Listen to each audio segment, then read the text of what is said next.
All right. Welcome, everyone. I'm, of course, James, and I have Nada here with me. Thank you so much for joining us today, Nada. Thank you for having me. Well, as you know, we are inviting everyone to come in and to place their comments about what questions they would like to ask Nada for career transition advice, in particular, becoming a Scrum Master. So we're just going to get started off here with a few different questions that Nada might typically get in her line of work, and then we'll filter into the questions that come into the chat. So that being said, if you are putting things in the chat and I miss it, please do not spam the chat. I will go in a linear order from top to bottom. If you do find that I'm missing, please feel free to place it in the chat once again, but not several times in a row, because that happens before, and so I have to say that. But of course, like, share, and subscribe. Always appreciate those who are sticking around and are valuing the games and the content. So without further ado, let's get into it. Nada, what are some of the questions that you find you get most often, especially about being a Scrum Master and transitioning to that career?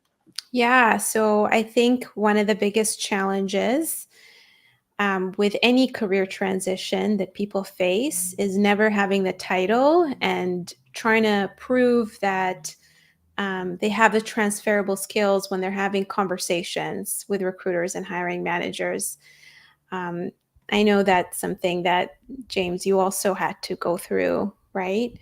Yeah. So that is one of the most famous questions that I always get. Yeah. What how did well, I could tell a little about how you helped me with that, but when it comes to and hello, Bogger Boy, um, the yeah, in terms of how you helped me that with the interview process and the different ways of searching, because you also helped me search differently from my what I was trying to do when I was searching for Scrum Masters. I was kind of taking the shotgun approach, and you kind of helped me to go away from that. So do you want to tell our I guess our audience about that, or? Yeah, totally. So typically, what happens is there are probably a couple of main categories of people that I find who are trying to land a Scrum Master role. There are people who are outside of tech who have learned about the role and fall in love with Agile and really love the values around, the mindset of collaboration and experimentation and empiricism, and really, fall in love with it and want to, land the Scrum Master role with the concept that it's a coaching role, and if they've been coaches outside of tech, that they can land that role. And then I have the group of people who are already in tech, either played the role of a business analyst or a developer or some other, team member role, even project manager, and want to make that transition. So depending on what bucket you're in, it's a completely different approach. So let us talk about the easier bucket, which is you're already in tech, you're playing a different role, and you want to transition to Hmm. Scrum Master. The first thing I usually encourage people to do is first determine what is it that they're attracted to when it comes to being a Scrum Master, and just really introspect. So I work on doing these exercises with people to kind of we look at all of the roles that they've held holistically, the things that they enjoyed about them, the things that they didn't enjoy. We also identify what I call their career archetype based on their personality, their work style, um, their communication style, their tendencies, their motivators. Every single person, I believe, fits into an archetype.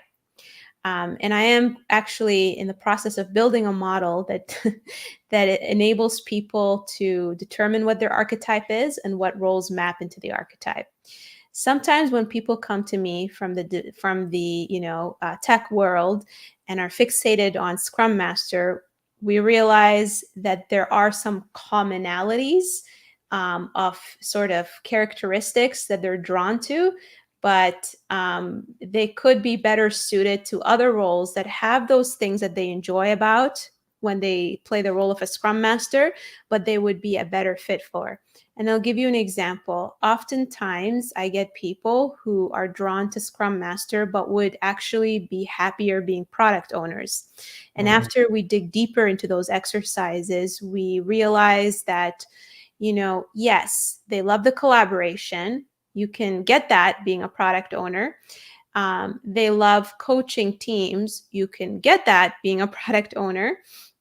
And then the biggest differentiator between the two is the need for power and having your hands into the product, which a Scrum Master is not supposed to drive. yeah. Hopefully not. Yeah. So when we do that introspection and people realize that about themselves, then we make the best decision for them so that they don't go into a path that doesn't serve them and ends up creating a frustration. Because I can tell you from my own personal experience, having played both roles, um, I had a very basically huge background in product development and product ownership and product management. That's the world I thrived in. And then I transitioned into an agile coach, Scrum Master role, and I felt, trapped because I could not. I knew that it wasn't right for me to tell teams how to build products. It wasn't right for me to tell teams what features had to go into the product. And it wasn't right for me to sort of be involved in designing the roadmap in a way. I was supposed to facilitate the process. I was supposed to um, coach people on the best approach to go about it, but I wasn't supposed to be the decision maker. And that caused a lot of frustration for me. And had I known that about myself, I Hmm. would have avoided it. And it honestly caused me a lot of burnout. It's actually part of the reason I quit over text. If anyone follows my story, you can Yeah. go and check it out at nadabuhendi.com and read about me.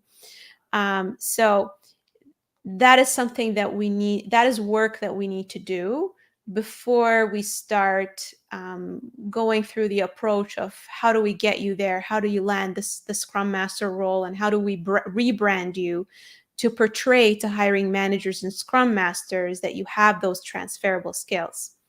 Okay, so now we talked about, the first bucket. Let's talk about the second one. The second one is people who are trying to pivot into tech and immediately jump into that Scrum Master role Mm, because they feel that they have already been coaching, and so therefore they should be able to play that role. That's a very tricky situation. And what I'll say is, coaching in other professions is a little bit different than being a Scrum Master. Your goal as a Scrum Master is to actually help teams deliver value for the organization. And it mhm, is very specific to software development and building products. I know that there are roles out there around business agility, and there's now more openness around integrating agile in other fields. But from a Scrum Master perspective, it is really a role around coaching teams to follow the right approach and the most efficient approach and the most basically um, value driven approach to build products. So here's the thing: if you've never been in the software development world and you don't know how products are built, you are going to have a hard time. You're going to have a hard time coaching teams on how to do that effectively. This is not a matter of just going in and reading a textbook or reading the Scrum guide or just getting your Scrum Master certification and thinking, okay, now I'm ready. You need to first, be familiar in that world. And so I advise people usually, and of course, everyone is different, right? But for the most part, get exposure to the tech world. See if you can work as part of a team, be part of that team before you coach the team. That's the Hmm. advice that I usually give people. Um, Now, sometimes what happens is um, we realize that there are non-tech roles that people can play that are very similar to Scrum Master. And wouldn't it be better to just focus on, at the end of the day, what makes you happy? It doesn't have to necessarily be Scrum Master. Maybe there are roles out there that are within your world that you can take on. Like one of my clients, she came to me super super fixated on wanting to be a Scrum Master, and it was beautiful because she was integrating agile concepts into the world of health fitness. Okay. But what she really loved about Scrum is the ability to improve the team health and to improve their engagement. And as long as that part was, part of her roles and responsibilities, she'd be happy. And she didn't really care about the software or the Mhm. product development. And so we ended up with a role called employee engagement, which had a lot of commonalities with Scrum Master, but it remained in her role and it helped her build upon her experience. And she ended up in a senior manager role because of that. So Hmm. this is why it is very very important to you know introspect and be strategic, which is ironic because that's how we build products, right? We have some kind of vision and we have to do some planning before we start building the product. So you got to do the same thing with your career. Yeah. Well, appreciate you starting us off here and answering some of the normal questions you usually get. We do have some questions from the audience though filtering Yay. in. I want to make sure we get to them and prioritize them, as that's where the value is for them. So, Absolutely. the first question tonight is actually from Carlos, and I don't know the middle and last name, but I'm just going to go with Carlos for now. What steps should the Scrum Master take when he or she is joining a new Scrum team for the first time, please? Thanks. Oh wow, what an excellent question. um so I heard new Scrum Master and joining a new team. um hmm Remember that you're a coach, and the first thing that you need to achieve as a coach in order to get people's trust, right, as their new guide, is to get their permission to coach them. You can't just go and tell people what to do. You gotta, and you're not even supposed to tell people what to do. But before you start guiding people and giving them advice, you gotta earn their trust and you gotta get their permission. How do you do that? Now, it is quite tricky if you've been plopped on a team because leadership decided to hire you and, they didn't get the team's blessing. That is a very complex situation. And I can maybe touch on that a little bit because I've been there and it's horrible. Um, but let's say the team was involved in the interview process, or you have a really, a team that is open and receptive to getting help. Um, People undervalue the whole relationship building aspect. I really recommend starting off with having some kind of kickoff and some kind of session where you really, really listen to what the team wants and what they're struggling with before you do anything. Don't start pushing frameworks and start your first week training them on Scrum and how Scrum works and all of that stuff. Please don't do that. Start with really getting to know the team. Do something fun, like a game or something. Look up Management 3.0. There are a lot of wonderful games. Like there's something called the Personal Map, where you get teams to actually share, their interests, their hobbies, where they live, things like that. Let the team members get to know each other, and you get to know them so that you can build that personal connection with them. And then start with basically setting some kind of, how I call it, like housekeeping rules, um, where guidelines around what the team agreements, working agreements, it's called. My brain is like all over the It's place. okay. You can tell that I've been out of being an agile coach for the last couple of years, but yeah, you need to have some kind of working agreement.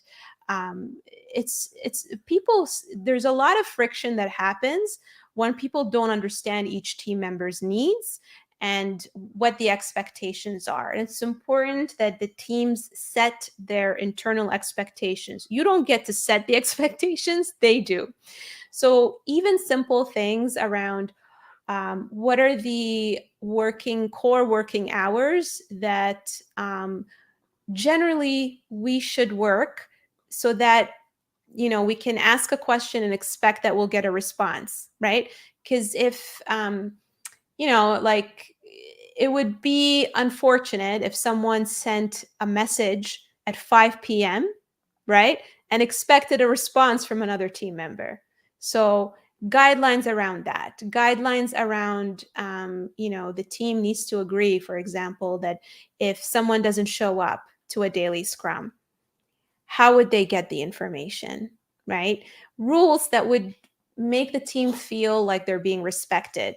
Like if you have someone who's constantly missing the daily scrum, like the team has to agree on what the consequences should be, Hmm. right? Because that can be disrespectful. Everyone's pulling in their weight and the person is not being communicative. So things like that, right? Yeah. So I would start with getting to know the team and setting some expectations on what would be the definition of success on how we collaborate and work together. That's where I would start. Gotcha.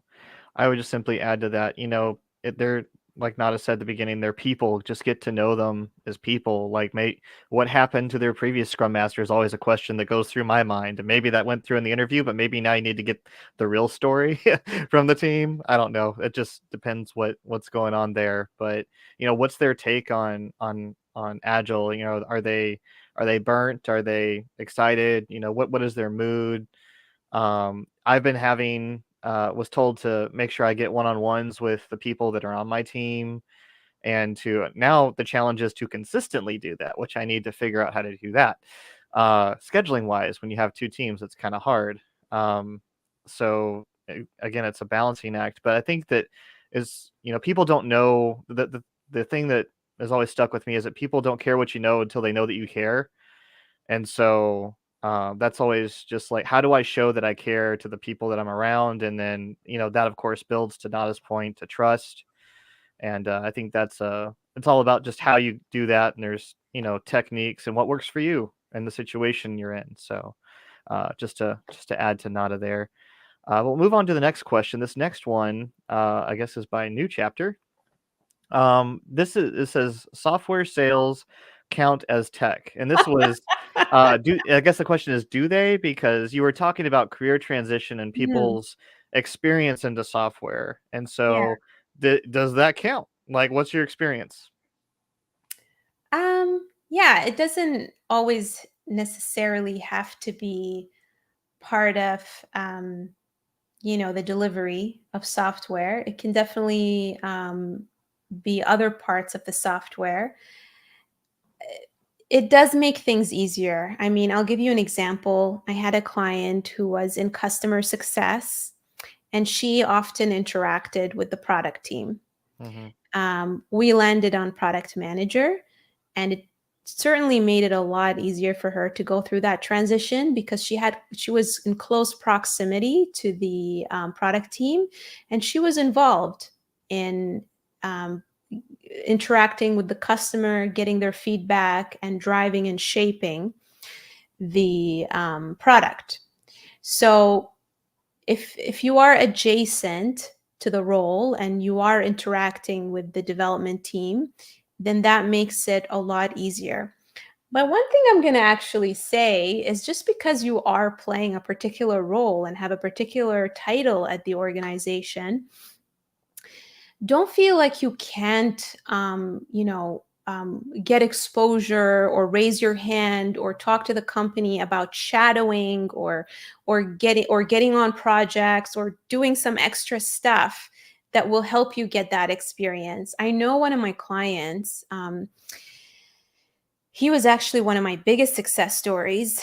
Um, he was at a, I will just say, pharmaceutical organization, Hmm. and he was in customer success.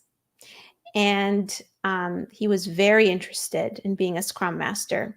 So, what he ended up doing was raising his hand and talking to his leadership about shadowing a Scrum Master on a team on top of what he did. And that was part of the reason he was able to go through the career transition. Of course, we had to really dig into his stories and the work that he did and really sell what he did. But don't underestimate the hands on experience, whether it's pro bono work, whether it's shadowing, whether it's pulling a few friends and working on a digital product, right? Don't underestimate that work. I highly, highly encourage it. And again, just because you have a particular title at a company doesn't mean that you can't raise your hand and help out with other initiatives. Gotcha. So the answer would be kind of. Um, I would need more, information. information, but Okay. it's if you are in close proximity to developers and interact with them, that actually can really, really help with your career transition and accelerate it. But if you're just in a silo, not talking to developers, um, just selling the software, then it can make it a little bit harder, right? Yep. But even with that side of the company, it's all about going from one lily pad to another. Maybe your next lily pad before you become a Scrum Master could be in the actual development team, like as a business analyst, for example, or Hmm. product owner, whatever, right? I always encourage people to not always be impatient and just think of career transitions.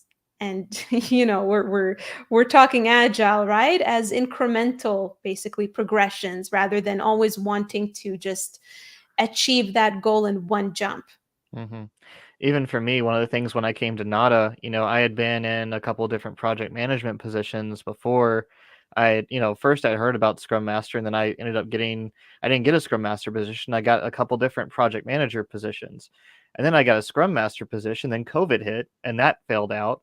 And then I was at another company, and that's when I engaged Nada. So you never know like the path you're gonna take to get there, and it may not be super straight, but Nada does have some things that I think that if I would have known sooner, definitely would have helped me. And she described a few of them earlier in the video. But that being said, if I was in software and sales, the trick I would have is like, hey, developers, you want some customer feedback that will actually Yeah, help you to make the right product? absolutely. Like that might be a good sneaky way to get in there. And you um, can hold your own Scrum ceremonies with other, salespeople. You could, um, get on meetings with development teams and, provide them, the feedback that you've been getting from customers. You could make suggestions on some improvements to the product. There's so many ways, but everyone's situation is different, and this is why um, you know, these are things that come through in coaching sessions and are more conversational because there isn't really a cookie cutter way to go through a career transition. yeah. It's great. Well, it's great that you don't take that approach because that would fail horribly. So it's obviously that like this is a complex thing. It's not it's It not an is very, easy. It's a case by case. So yeah. uh, but next question is also by Carlos, and so from all of you who are not Carlos, it seems like Carlos has got a ton of questions. So please Oh my compete with goodness. him. But love all great questions, Carlos, for sure. How do you measure the team maturity level, please? Could you share a recommended a tool or some Excel template, please? Thanks. Yeah, that's a great question.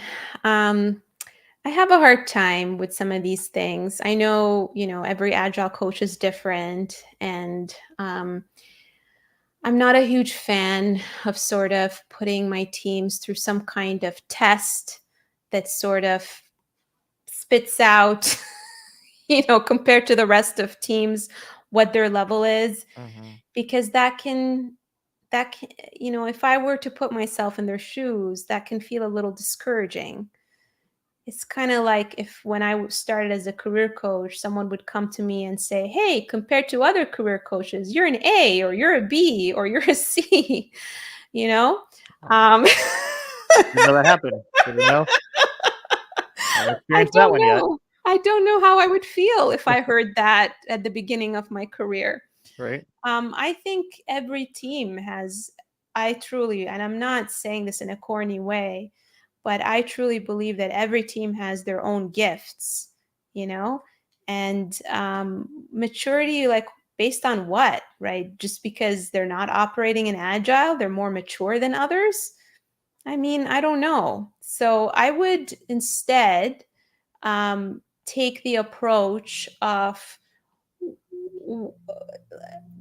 retrospective, right? Facilitate a retrospective and ask the team basically what, like, first of all, help the teams based on data based. And um, I actually recommend a book called Facilitating Retrospectives by Esther Derby. And in that book, there is actually a data driven approach to retrospectives, because sometimes people, when they facilitate retrospectives, it's this whole boring thing about what did you do well, what could you do differently, right? It's more than that. It's actually about helping the team see the data. For example, looking at the trends in terms of the sprint. There are a lot of tools like Jira where you can actually pull reports and see patterns. Example, one of the trends that I would see when I used to be a Scrum Master is the defects, right, increasing towards the end of the sprint. And that helps us ask the question of, why is that happening? What kind of impact is it creating for other team members? Obviously, QA gets overloaded towards the end because, developers want to get everything perfect and push it out towards the end and don't engage the testers. So questions like that help us assess and help the team retrospect on where are the areas of improvement. And instead of you pointing that out to the team, you give them the data to help them arrive at that conclusion, and then guide them into creating what I call a backlog that is not just about, delivering features, but more of a backlog of what are the things as a team in terms of work habits we're going to work on. For example, if one of the changes that they need to really work on is engaging the QAs, or I don't know, changing the habit of just developing everything and then sharing it with QA later on, right? Hmm. um, that needs to be incorporated into the sprint. And that is the biggest mistake that people make when it comes to retrospectives, and that's why in some cases teams feel like it's useless, is because a team agrees on an area of improvement and something that they need to do differently, but then they don't end up doing it, and it keeps creating the same cycle of issues. So you got to hold your team accountable. It's kind of like if you were trying to lose weight and your coach says, "Okay, so what do you think you did this week that didn't help with that?" "Oh, I didn't drink enough water," right? Ate a And the ton of cake. you ate cake. So then the coach is gonna try to turn it into a smart goal and say, "Okay, well, how many, let's say, liters of water can you commit to? 2 liters, right?" And we gotta actually put that in the plan and monitor it, not just wait until the next week and then the person didn't drink water, but actually incorporate it into the plan. So that's what you need to do as a Scrum Master, is help the team identify what they need to work on and incorporate it into the sprint. And so let them compare their maturity level based on where they started, Hmm. versus you going in and saying you're not mature compared to everyone else, Rather help them, compare themselves 2 sprints ago, 3 sprints ago, and celebrate that with them. Help them see their growth, because their maturity should be based on, their own baseline, not based on what other teams' baseline is. Yep. The for me, it's just all about continuous improvement, and it's just getting them to take the next smallest step forward. And of course, using data is awesome to help that. So, I've seen one model that I was excited about internally pass through. It was a good gauge. I still haven't decided if I'm going to use that for my team yet or my teams. Because one is new and one is, just cooking. So, and I think that my team has a pretty good idea of what their needs are. But again, my company kind of placed me on what they think their best teams are. So there's really it's really good place to be. So if you get there, just make sure when you're training people, put them on good teams first. They know what good teams look like. So that was something that I was like, man, that makes total sense. But yeah, if you want to know what a good teams look like, let's train people in that way. Um, let's next question is also by Carlos. What do you think about safe Scrum Masters versus Scrum Masters? And are both the same? Thanks. Oh man. There's so much stuff A about car safe. a car wreck has cars. I'm sorry. Sorry. I'm not a person who tells people what framework they should use. Like, if you're asking for my opinion on whether, I can read between the lines as well. Maybe that's not your intention, but maybe that's other people's intention, as in, oh, is a safe Scrum Master a fake Scrum Master? Sorry, I'm a blunt person. No, that's interesting. That's a very that's I've never heard it like that before, but yeah, that's cool. Yeah, there's been a lot of stuff going on LinkedIn around safe, and a lot of sort of criticism. I would say don't get hung up on that. Go back into the overall agile, principles around mindset. Your job is to create value, is to help teams create value. If you are, at the end of the day, creating value, then I don't care what you call yourself. I don't care what framework you use. And your definition of success should be a combination of, is the team creating value, and is my team happy creating value? As long as those two criteria are met, then it doesn't matter what framework you use. That's my simple answer to this. Yeah. I'm going to yeah, safe. I feel like we should just have a next stream about safe. I feel like that could be its whole own conversation. Maybe I'll get a lot of views and chatter about that. That'll be really interesting. I feel like I just found that controversial topic that I should stream about. So let me know if you're interested in that in the comments below. We'll see if we can set that up sometime. Maybe we'll have Nada back. We'll hear even more opinions and thoughts. We'll get some other people in here on both sides too. But next question is also by Carlos. Nada, could you share some experience using Scrum and plus UX to build some products, please? Thanks.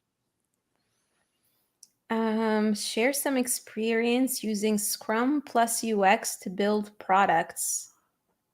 I'm not sure what the purpose of the question is.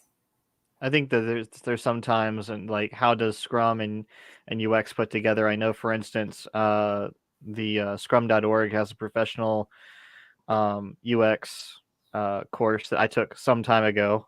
Okay. So I'm even a little bit rusty on that myself. But Scrum, and you should work with your designers as part of your team. And I think that for many companies, the biggest issue is that people don't value UX enough inside of teams to be able to allocate them appropriately so that they can really have the impact of Mhm. driving that experience that the users would want, and the ability for the teams to really innovate. But that's at least the issue I've seen with UX and how they're incorporated into companies and how they're really like they'll hire like 10 developers, but they don't think that they need, if those 10 developers are two different teams, they'll put, that one developer between them and two other teams. So it's like four teams to one UX person, right? So it just kind of shorts them and kind of hinders their ability, I feel like. So, um, but if you have a more specific question, Carlos, please put that in the chat and we'll continue on to that next one if you have Yeah. a way to refine it. I mean, just to quickly touch on that question, the biggest issue that I've seen, especially as someone who played both roles of a product manager slash also, Scrum Master, Agile coach, is I found that there was what I call a vacuum between what the teams on the ground were doing from a delivery perspective Mm-hmm. and the business objectives. Sometimes what happens is that the teams are so fixated on addressing the user needs. So UX plays obviously a huge role because UX designers don't just design things. There's a lot of UX research that needs to be done. There's a lot of user interviews that need to be done in order to really dial in on what the pain points and the frustrations are of the users. But sometimes what happens is they go into a rabbit hole of trying to please every single user needs. And then there's a big clash between them and developers because whatever the need is may not necessarily be feasible to implement or may not be a priority. And also, it may not actually addressing those needs, may not end up serving the company's business objectives. And so that disconnect happens often. Mm-hmm. Maybe the company direction at a particular point is not to necessarily be profitable. Maybe it's about retention, right? So if UX is addressing the part of the user journey that has nothing to do with retention, maybe it's more about acquiring clients and there's a huge issue around, let's say, onboarding, right? And Mm-hmm. they're not addressing those pain points. And so we end up, pleasing a particular user segment or a particular part of the user journey that doesn't end up aligning with the business goals. Because at the end of the day, you got to also understand that we shouldn't just be pleasing the users, we should also be serving the organization. It has to be both in order for things to be a win-win situation and in order to create success. So that's generally the disconnect that I see. And this is why I have a framework within my community, because I work with both people who are trying to transition into product management and people who even want to transition into product leadership roles, as well as my agile coaches and scrum masters and UX designers. And the framework that I provide is to always start with the business objective. Understand what the business objective is, articulate it. First, start with the macro level of where the company wants to be. And then once you understand the macro level, then you want to focus on the persona that you want to target that's in alignment with that macro level. Pick the right persona that you want to focus on. Don't try to, please the entire market. Focus on the right market segment. And then, understand their frustrations and needs. Pick the needs that align with addressing the business objective, and then prioritize solutions that are in alignment with that. So, it's a little bit more complicated than that, but that's my simplified version. Gotcha. He also gave this statement in the comments, perhaps using lean UX canvas with Scrum. And so I'm not sure if you're familiar with that off the top of your head. I think I've heard of it, but I haven't like looked into it in terms of like my own experience with Scrum yet. So Yeah, I mean, there are many tools and frameworks out there. At the end of the day, you gotta, what I just said basically is what needs to be addressed, which is make sure that you understand the business objective, and make sure that you also pick the right users to address, and make sure that whatever frustrations you're solving are profitable to the organization and address the business objective. If you don't do that, there's going to be disconnect. How you go about finding that information, there's a lot of frameworks, UX Canvas, business model, Canvas. There's so many of them. So just pick the one that makes sense for you, as long as you're able to achieve that purpose. Gotcha. Well, the next question is, how do you measure team's performance? So before we get into this question, I just want to say, like, we're getting a lot of like really good agile questions for Nada, but she's actually an agile career coach, and I just want to make sure that, like, if anyone here is like trying to figure out how to transition to become a Scrum Master, or these definitely questions for how to um what's the word, how to sustain as a Scrum Master, and things to learn, of course, and all great tools, but not as focus, I guess you could say, is helping those who are looking to be able to transition. And so, although you were an agile coach for a long time, so I don't want to sell you short by any means, but I just want to make sure we focus the questions to what might be most valuable to you if you are listening. So, and I want to make sure those that are searching do get the help that they are out of this time. So just wanted to throw that out there as well. But how do you measure a team's performance, Nada? Yeah, I mean, I'm definitely happy to answer those questions as well, if Right. people feel that that's something that's more important to them. I do have a mentorship program as well that's coming up in the new year, that Okay. helps people, get support on the job. But yeah, if you also have job search questions, make sure that you ask those as well. Okay, so how do you measure a team's performance? Um, that is definitely an interesting question, and it goes back to what I was just saying before, in terms of really using data. I mean, I actually use Agile in the way that I also help people navigate their career. And I'm going to give you like a perfect analogy. When people are out there looking for a job, sometimes they panic and say, "Oh my God, I'm not getting responses. I'm not getting traction. Maybe I should go for a more junior role, blah, blah, blah, blah." So the first question I ask is, can you give me data? Tell me how many jobs you applied for. Let me see what's your conversion rate from application to interview? Where are you stuck in the process? And that type of data helps me to diagnose what the issue is. So it's the same thing for you as a Scrum Master or an Agile coach. You always want to measure people's performance based on data. So if the goal is to release value, as in an increment of a product, how you measure the team's performance is first and foremost, are we achieving the goals of the people who are consuming the value, right? If we haven't, then we need to reverse engineer what is going on that's not leading up to that.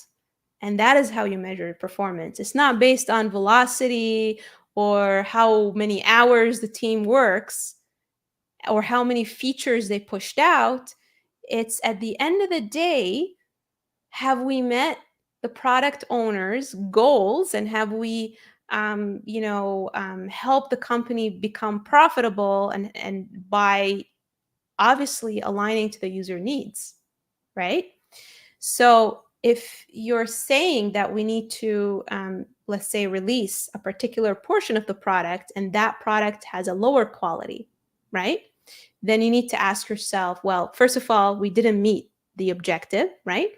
um, how we generally measure the quality and how we can set criteria to help us measure the quality is by having, for example, an acceptance criteria, right? Mhm. Um, that's a way to kind of measure performance. Have we met the acceptance criteria? What percentage of the user stories have been accepted by users and by the product owner? If a low percentage, has been achieved, then that is a reflection on the team's performance, right? The number of defects, we got to ask ourselves, not just, oh, the team did it has is creating a lot of defects. The other thing that you want to ask yourself is why. You want to help the team understand why, and that is going to help you uncover issues that are going on, either process inefficiencies, either communication inefficiencies. The value comes in asking why, and the ultimate KPI or North Star should be, did we deliver value to the customer? That's how you measure performance. Did they find our value valuable? Yeah, Yeah. ways to figure that out too.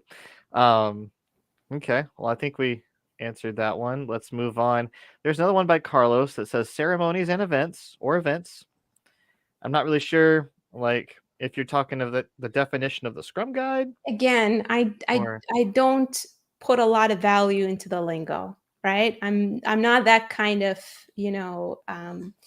coach or agilist who's gonna go through technicalities, who's gonna tell you should it be safe Scrum Master or Scrum Master. You know what? To me, at the end of the day, if the ceremonies are not helping the team achieve their daily and sprint goals, then they're useless. Mhm. And I don't care what you call them. You could call them ceremonies, you could call them events. I don't care at the end of the day. Yeah. Some teams have daily scrums for the sake of it, and they're not adding value. And some teams honestly don't need a daily scrum, because it's actually better that they're communicating more frequently versus waiting until the next day to Yeah. raise issues. This is the point. Um, so I will say that, like, while I agree that if, whatever you call it, if you're failing, you're failing. This is very true. But for me, I think that, like, if you're going in and they're like events, for example, and they call them events, and just that's their culture, that's their term. Maybe changing the word to ceremonies and changing is the way that you change the culture, though. And so, if you can help change their, add in new vocabulary, you'll slowly begin to also change the, as a strategy to be able to help change that culture and change the outcome. So I will say that real quick. Next question is by Michelle. Question: what is one of the biggest things you recognize is a biggest reason for individuals to make that first move towards their desired dream role, like transition from one to another? The biggest thing, yeah, that That gives me first that move. wake up call. I call it the wake up call. Was that a text for you, Nada, or like what? Sorry, we laugh if you know the story, but yeah. Um, um, what is that? A lot of things for different people, or is there something consistent, or what is that? Or maybe you can go it's into a few things that it's been for different people. it's different for every person. Sometimes, people, depending on every person's personality, and I also feel that it also depends on what's at stake for someone. If, they have kids, or if there's a lot of money on the table that they don't want to, leave on the table, Mhm. then they're probably going to be more prone to stay longer in a situation that doesn't serve them. I can tell you firsthand that's what happened for me. I didn't want to give up a six-figure salary. So I just said, okay, well, I'm just going to suck it up and show up. And it was partly because I just didn't know how to go about it.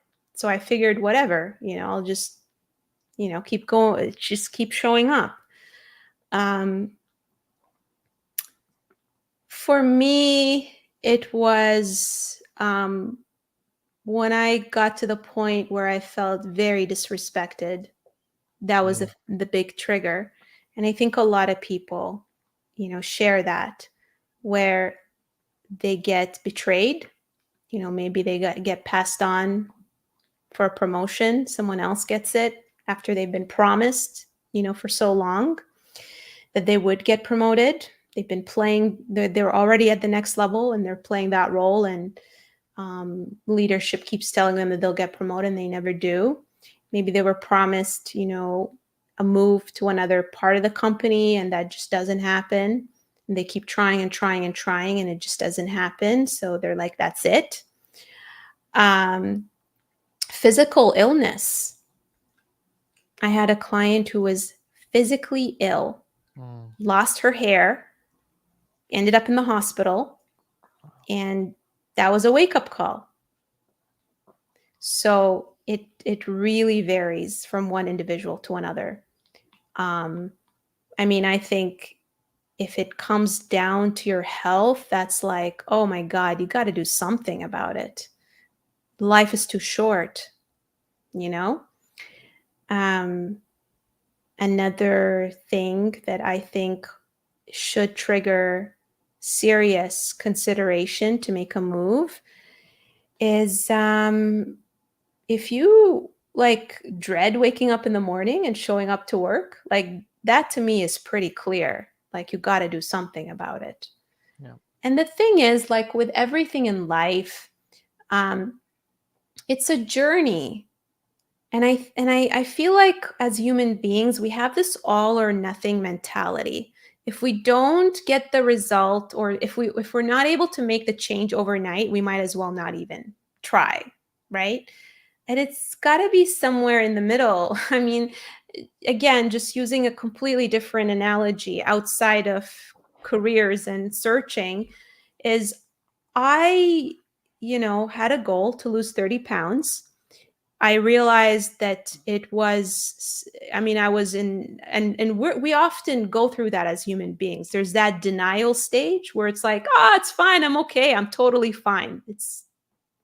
I don't need to, I don't need to go through this change. I'm good. Right. But then something in your life makes the light bulb go off and you realize, holy crap, like, how can I stay in this situation? It's not serving me. I got to do something about it. To me was when I was walking and I was normally walking in a mall and I was out of breath and I was like, what am I doing to myself? I used to be athletic. I was dancing and doing all kinds of things. And, that's when I realized I dug myself in a hole and I've been in the same sort of status quo for far too long. And so I engaged a coach to help me. But I think part of the reason why I didn't engage a coach sooner was because I knew that the ordeal of going through the journey, I just didn't want to put the effort. And I think as humans, we have that tendency to not want to put the effort. Oh my God, I'm going to have to search for a job. Oh my God, I'm going to have to work on my resume. Oh my God, I'm going to have to cook at home now to lose weight. And so you got to weigh the opportunity cost versus the effort that you would put in and ask yourself if it is worth it. And at that time, I was like, I am willing to do whatever it takes because I cannot live like this. And that's what got me to make the change. And then I think once you work with someone who gives you basically an efficient way or a tool to navigate through this in the least painful way possible, then you're going to be more receptive to the change. Then you start building habits. Because with any change in life, it's also a matter of changing your habits, which are hard, ingrained in us, right? So now, I will say that 6 months ago, the idea of going grocery shopping as an entrepreneur, because I was just constantly ordering delivery, I was so lazy, it actually created anxiety for me. But now I can tell you that, yeah, sure, going grocery shopping became something that's normal and routine.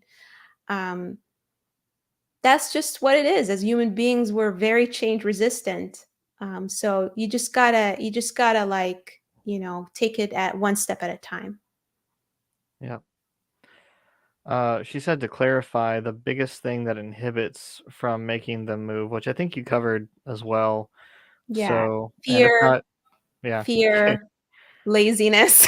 I hate to say it, but hey, I was lazy. It's like the grass is greener. I don't know if it's green enough. Yeah. Yeah. So I've been there.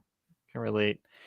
Next question is Nada. Could you teach us how do you measure the delivery of value or the outcome for the outcome of with your teams, please? Thanks. I feel like you've covered this already. Do you want to Yeah. move on to the next question? Yeah, I covered it. Okay. Just really focus on having conversations with your stakeholders or whoever is consuming the product, and that's how you measure the value. Okay. And then the next question is business metrics, what business value metrics do you use with your Scrum teams, please? I would look up. I would do a Google search on product metrics. And I think as Scrum Masters, we have a tendency to only look at metrics that are more tied to, things like cycle time and, velocity and things like that. But I invite you to also look at other metrics outside, such as product metrics and, even customer success metrics. You definitely want to look at those. There's a very great list that you can refer to. Yep.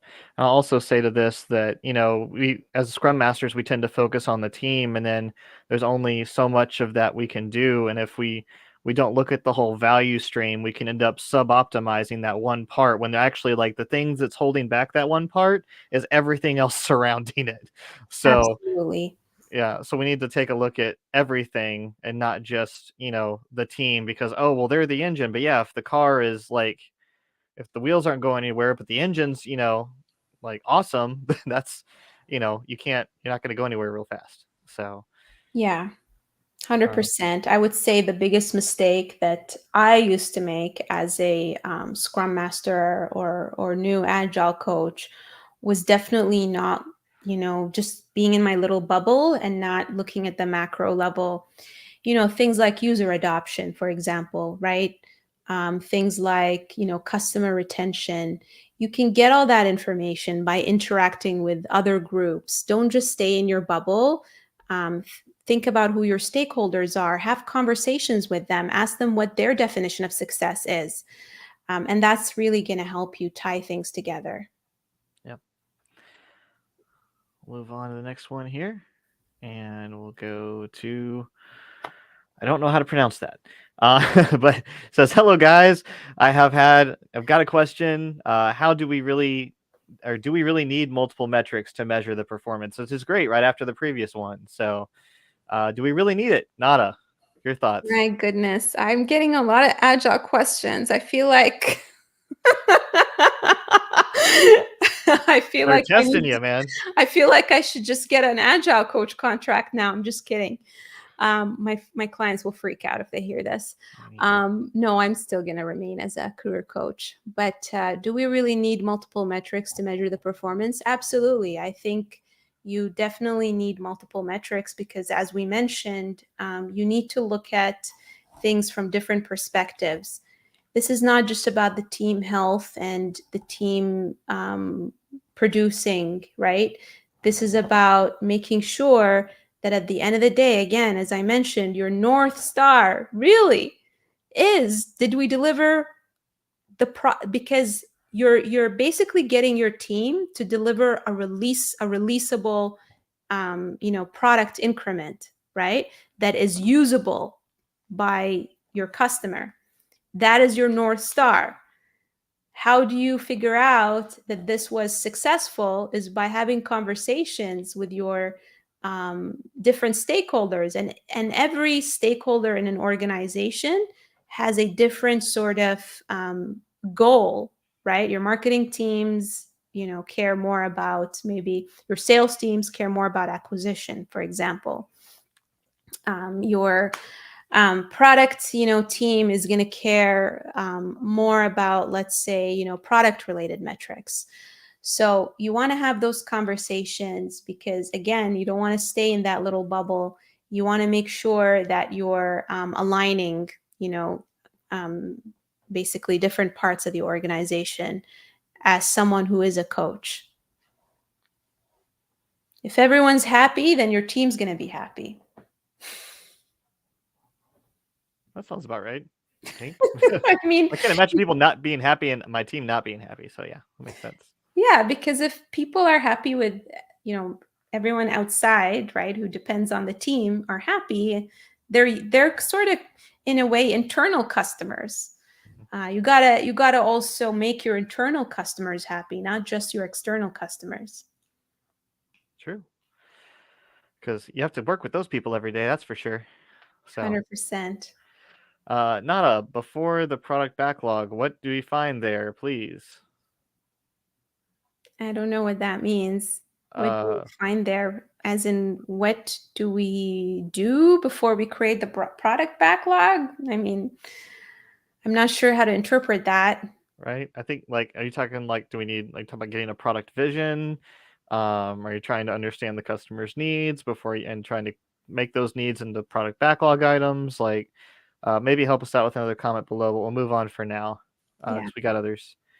They keep coming in. This is good. We're getting lots of good questions. Next is, what can you say about Scrum versus Kanban? Thank you. I love how people are asking me about frameworks.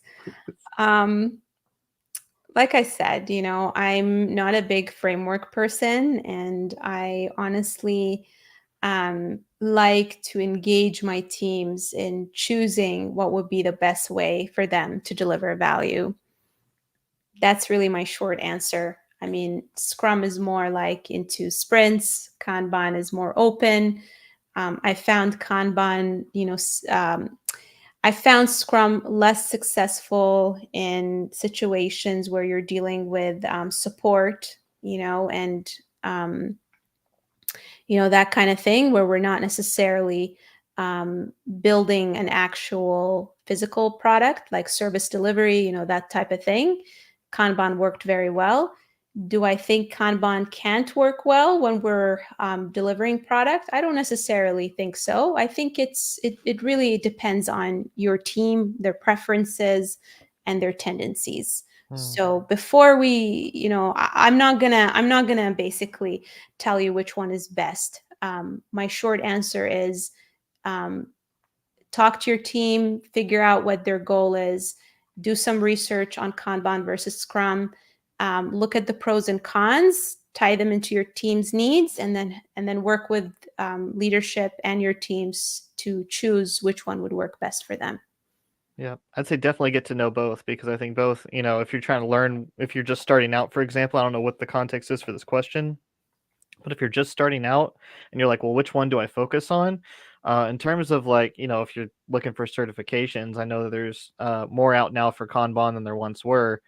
But definitely learn both. It's just more tools in your tool belt, and just to Nada said, like more, uh, the more you know, the more you're able to appropriately help the team to grasp and apply. So Absolutely, absolutely. I recommend you look into the Agile competency framework, and you'll see that one of the components is about learning multiple. The more advanced you are as a Scrum Master or Agile coach, the more it's important for you to keep an open mind and learn as many tools as possible so that you can pull the right one out of your toolbox.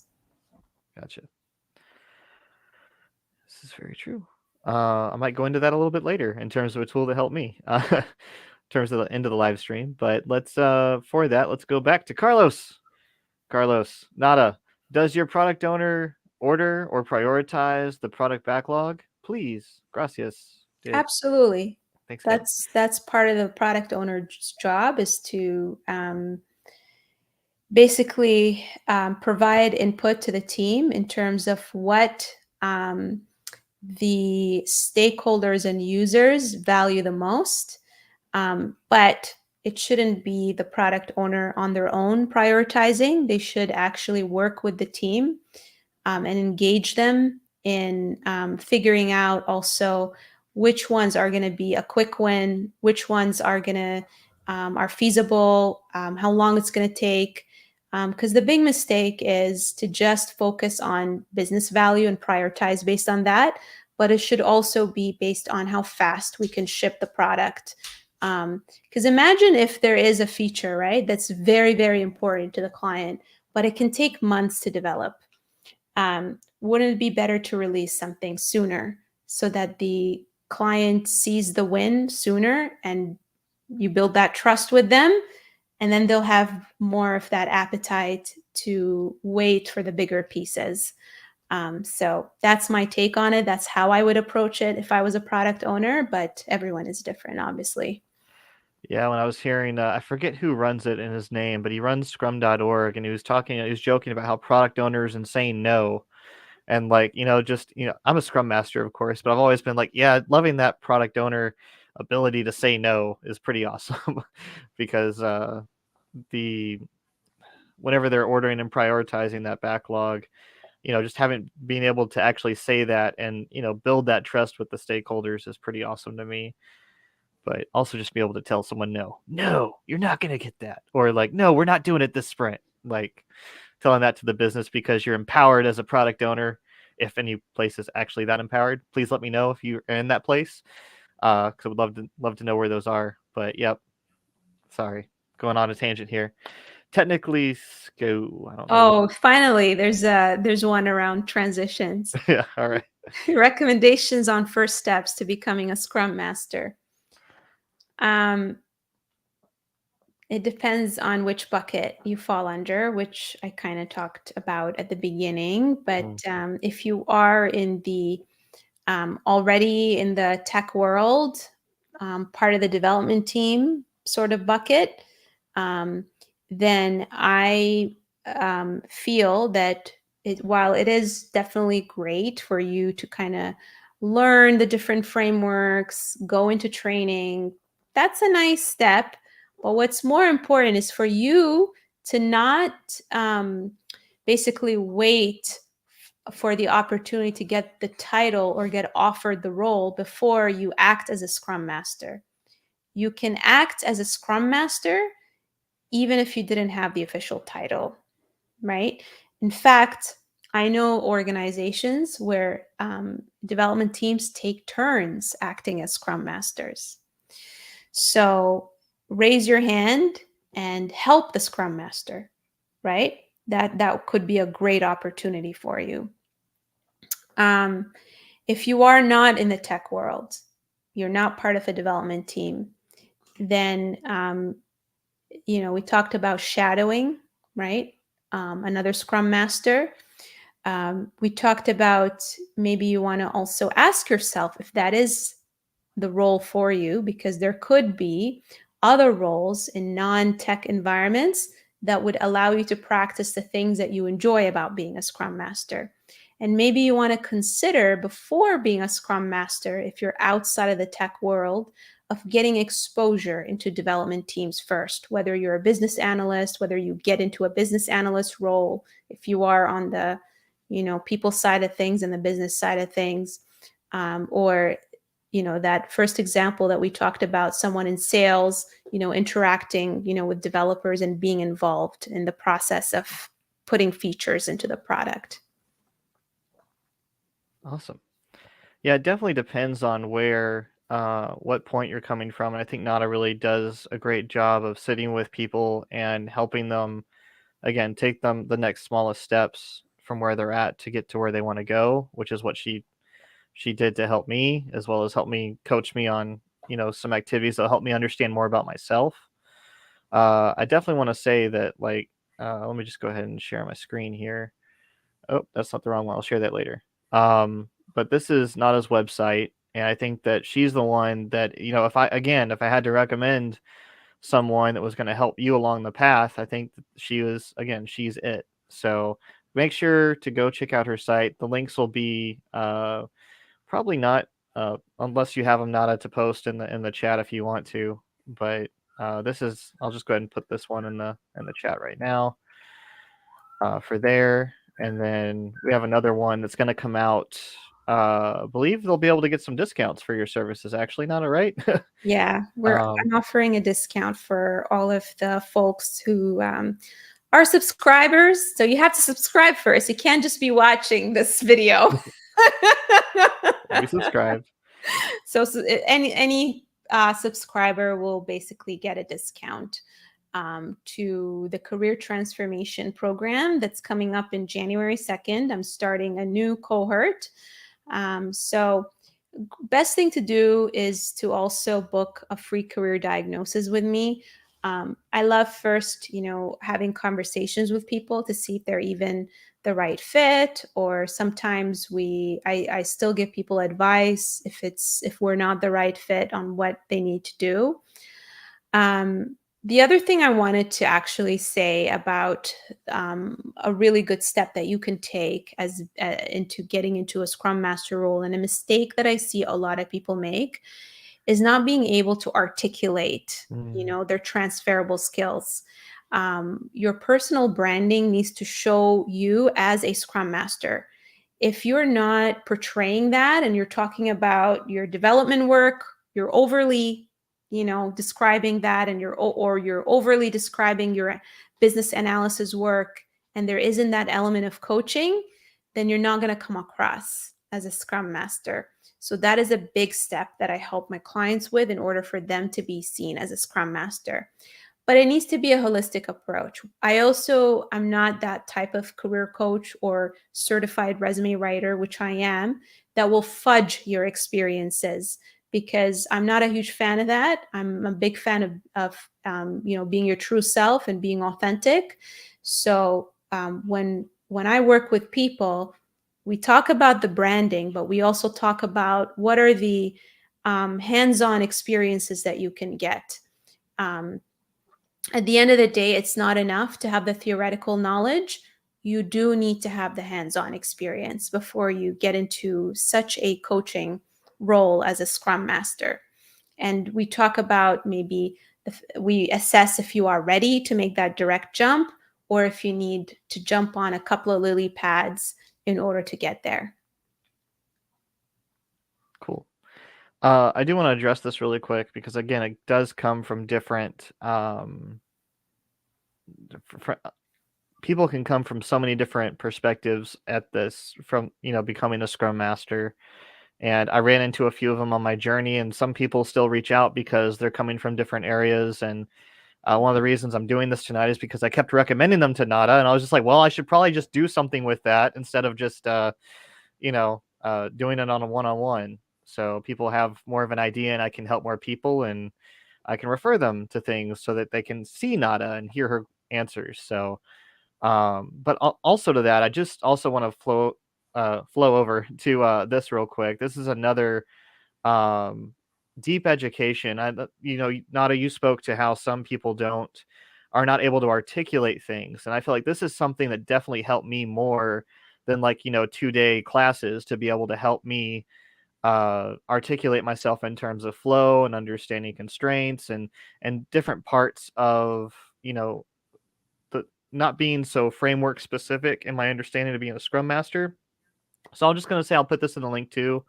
Go check it out. I would say definitely get they have a Scrum Master class as well.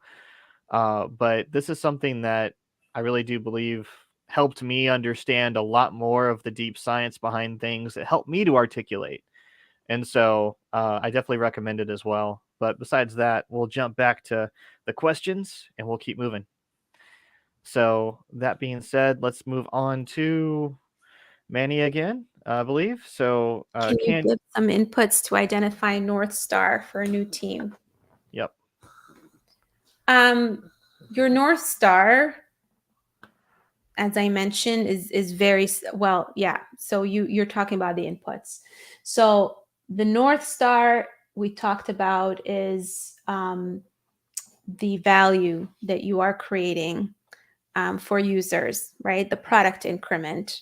Did it meet the expectations of the stakeholders, the users, the product owner? Inputs. So that is identified. There's no other input for you to identify it. That's actually the goal that you want to get into. Measuring if that was done successfully or not, I'll give you a few examples, right? So I think really what you need to coach your team on is it's not just your team, the product owner. Sometimes they have difficulty articulating um, what does a successful product increment look like, right? That I think is where the challenge lies many times, because as an agile coach, having played the product owner role, my specialty was mostly around the business mastery, because every agile coach scrum master has a specialty. Some people are more specialized in the technical aspect, some people in the business, others in the transformation. And I specialize mostly in the business side of things, the product side of things, having my background as a product owner, product manager, and towards the end around transformation. And I'll tell you right now, it's mostly the product owner, business stakeholders having trouble articulating what they want. So you gotta fix that part. And that can translate to how the user stories are written. Don't fixate on following a particular framework, but focus more on and how technically the product should be created. Focus on, at the end of the day, like what is a successful product to them, how what is the value that the product is going to create for them. For example, if we talk about, I don't know, ability to let's talk about Google search, right? um, what is a way to measure whether Google search as a product itself has been successfully created? Story mapping is a great tool in order to help you get into the specifics of it and the components of it.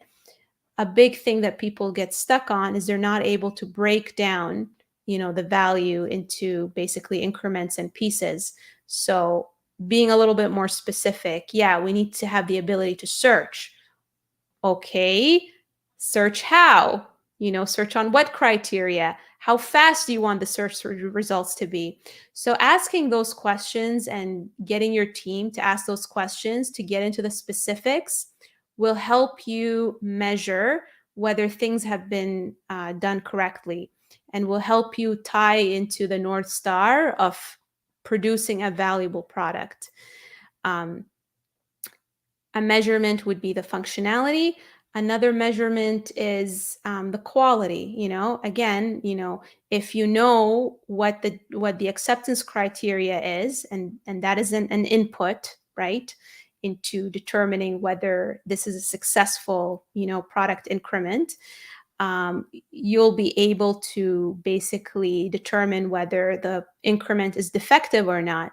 And if you have a tell to know whether it's defective and the quality is low, is the number of defects. If you have too many defects in your sprint, right, that are not being addressed, then that's a problem, because you don't want to release defective products.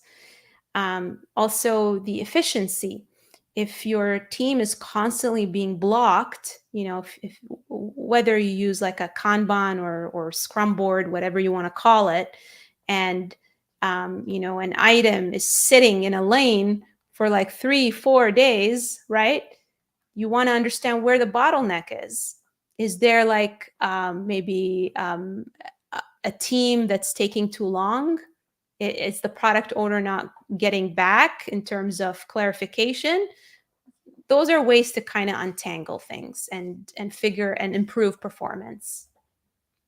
Gotcha. Well, we have the next question. It's kind of a two-parter.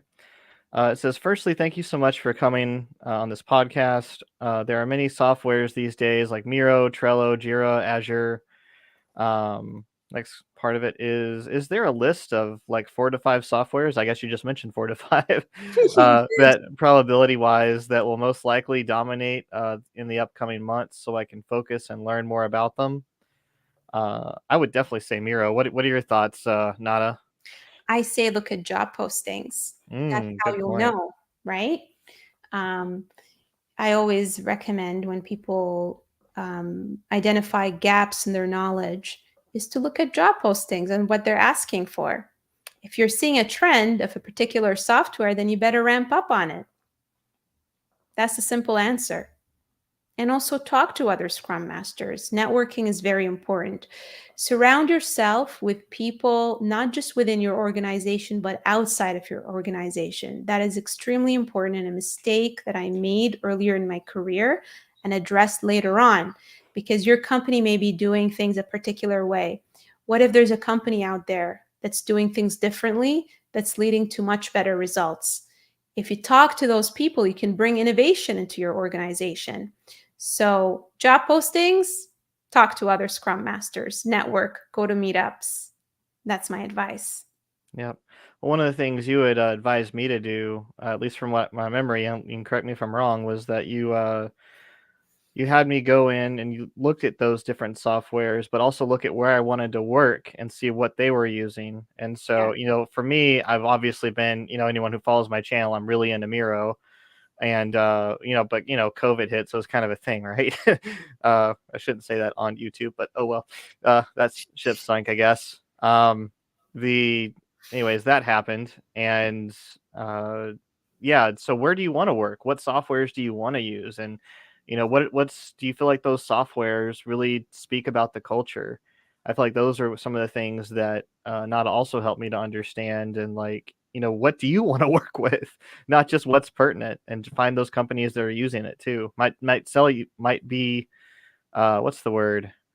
Might be a game changer for walking in with something versus something you don't know as well. Um, Absolutely. I mean, if you're walking into a company that is very fixated on using spreadsheets, I mean, that can be a challenge, right? Um, I mean, it's okay. The company's not necessarily using a tool that you're accustomed to, as long as there's openness. Then that's a good thing. But yeah, sometimes it is a tell.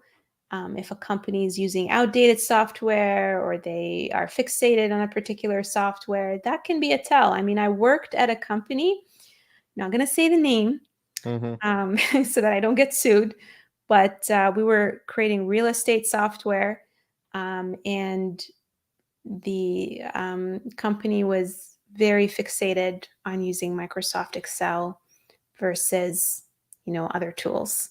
So Anything else that might be more than Excel? Yeah. yeah. Wow. Sorry, that sounds rough. Excuse me. The next question is in all caps, but she says sorry, or they say sorry. Thank you for the answers. Last question. In which case would Crystal dominate?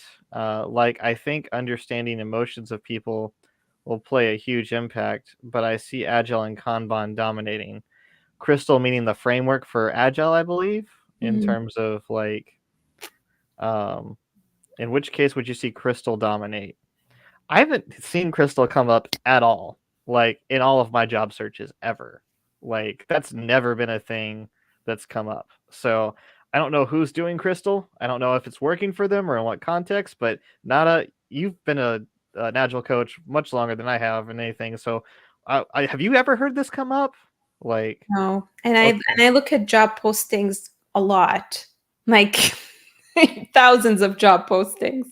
I've never seen it mentioned, at least in the past, I don't know, 6 months. But like I said, learn new frameworks, right? Even unofficial ones like the Spotify model. well, yeah, but I mean, Spotify, from what I understand, is also having its huge issues. So it's like, well, do you really want to replicate? You But know, it's not about replicating. It's about actually exposing yourself and learning from other people's failures as well as their wins, right? It's yeah. important to be aware of what's out there, the pros and cons, even if it's, people criticize safe, for example, a lot, right? So learn why it's failing in some ways, and why are large companies adopting it, right? Learn about that, Besides good marketing. Sorry. because that is how your critical thinking, Yeah. is going to be exercised. That's And true. I'm just having some fun. Sorry. yeah. So just like I said, just learn these different frameworks and be open-minded and don't force a framework on anyone. Um, if you believe a particular framework would work in a particular situation, explain why, Hmm. right? So don't just say that this framework may be good and also follow the approach of experimentation. Yeah, true experimentation. Yeah. That being said, I also think that the underlying for me it's always like the underlying principles as to why things work, right? The like the science behind it, what's really making it work, even though it may work in this situation and not others. Those are the things that always really intrigue me and really help me to I guess like you said, that critical thinking part of being able to get to the outcome you're hoping for.